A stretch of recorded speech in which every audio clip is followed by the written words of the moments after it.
Pemirsa, Wakil Wali Kota Makassar Fatmawati Rusdi meninjau pelaksanaan vaksinasi di 2 puskesmas dan 2 kelurahan di Kota Makassar pada Jumat pagi. Hal itu dilakukan untuk melihat langsung sejauh mana vaksinasi berjalan lancar dan diketahui dalam vaksinasi yang berlangsung 5 hari tersebut dari tanggal 23 hingga 27 Desember ini menargetkan 90%. Assalamualaikum.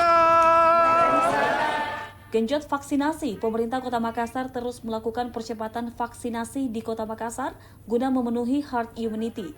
Dalam program vaksinasi tersebut, Pemkot Makassar menggelar vaksinasi di 47 puskesmas dan 128 kontainer Makassar Recover di Kota Makassar yang berlangsung dari 23 hingga 27 Desember 2021.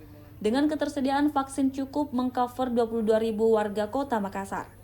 Wakil Wali Kota Makassar Fatmawati Rusdi didampingi PLT Kadis Kesehatan Kota Makassar dalam peninjauannya menyebutkan jika saat ini capaian vaksinasi di Kota Makassar sudah mencapai 80% dan dengan digelarnya vaksinasi ini target 90% bisa tercapai dengan jumlah 132.000 warga sudah divaksin.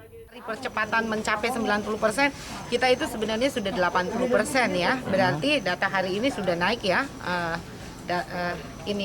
Untuk hari ini tambahan lagi karena ini kita dari 22.000 ASN dan non ASN itu kita arahkan untuk mengajak 6 orang. Jadi kali 6 berarti 132.000 targetnya.